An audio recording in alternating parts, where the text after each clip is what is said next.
मांडवी, जहां हमारे सहयोगी सोहित मिश्रा इस समय मौजूद हैं। सोहित, हमने भी सुना है मौसम विभाग के महानिदेशक को कह रहे हैं कि अब से कुछ देर बाद यानी 6 बजे के बाद ये जो तूफान है टकरा सकता है समुद्र तट से। अभी इस वक्त वहां पर क्या हालात आप देख रहे हैं?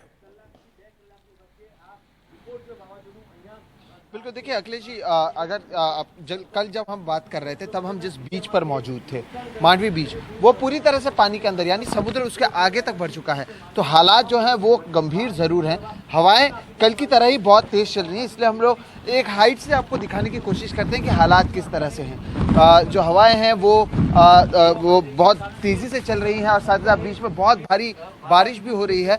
समुद्र भी उफान पर है और ऐसे में समुद्र के पास जहां पहले मीडिया को जाने दिया जा रहा था तो पहले अब उन्हें भी एक दूरी पर रखा गया। आप सोचिए, जहां पर हम बीच पर कर रहे थे वो बीच ही लगभग आधा किलोमीटर लंबी थी। वो अगर बात करें समुद्र से लेकर बाहर तक, तो वो बीच तो पूरा पानी में चला गया। उसके बाद उससे भी आगे आधा किलोमीटर और पानी आ गया और इसलिए इसका जो प्रभाव है वो किस तरह से होगा वो खास तौर पर जो समुद्री तट है वहाँ पर समझ में आता है और इसलिए यहाँ से लोगों को हटाएगा। अगर पेड़ों को भी आप देखें किस तरह से हवाओं का असर इस पर है तो उससे समझ में आता है कि ज़मीनी स्तर पर हालात कैसे हैं। और इसी से समझ लें ये भी कि जब इसका असर वाकई पड़ेगा तब क्या कुछ यहाँ पर देखने मिल सकता है।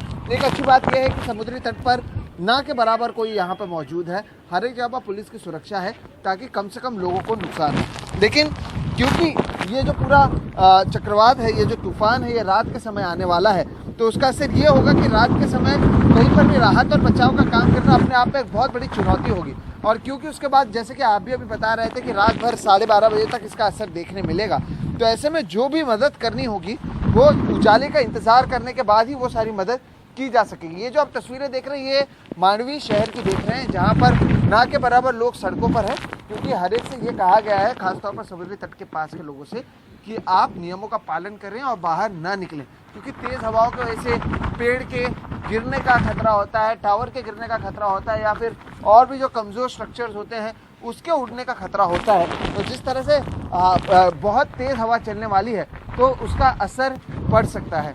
ऐसे में इसी सारी चीज़ों को देखते हुए पहले से ही प्रिकॉशन लिया गया है, क्योंकि रात के समय कुछ भी नहीं किया जा सकता। और इसमें सबसे बड़ी चिंता की बात उन लोगों के लिए है जो अपने घरों से उन्हें निकाल कर रेस्क्यू सेंटर में या फिर सेफ्टी सेंटर में रखा गया। उसकी वजह यह है कि उसमें अधिकांश जो है मछुआरे हैं।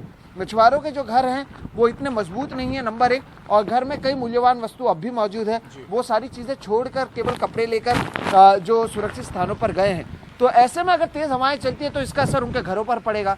तो उसके लिए भी एनडीआरएफ हो, लोकल एडमिनिस्ट्रेशन हो, पुलिस हो, एसडीआरएफ हो, उन्होंने अपनी तैयारी की है कि जल्द से जल्द जो भी चीज़ें हैं उसे सुधारा जाए ताकि लोगों को बाद में जब ये साइक्लोन चले जाए उसके बाद अपने घरों में जल्द से जल्द भेजा जाए और राहत उन्हें मिल सके। तो ये सारी जो चीज़ें हैं उस पर डिटेलिंग का काम किया गया है। लेकिन जिस तरह से तेज़ हवा, बीच बीच में बहुत तेज़ बारिश हो रही है, उससे इस चक्रवाती तूफान का असर क्या होगा वो समझ में आता है। और एक बड़ा उदाहरण, जैसे कि मैंने कहा, जिस बीच पर हम थे अगर वो बीच ही अब नहीं रहा, वो समुद्र के अंदर चला गया है, तो जाहिर सी बात है ये सारी चीज़ों को देखते हुए ही जो समुद्री तट के पास लोग थे उन्हें वहाँ से पहले ही हटा दिया गया है। और अब हर किसी से यही कहा जा रहा है कि आप सुरक्षित स्थानों पर रहें, कहीं पर भी ऐसे जगह पर ना जाएं जो समुद्र या खतरे के आसपास हो। जी।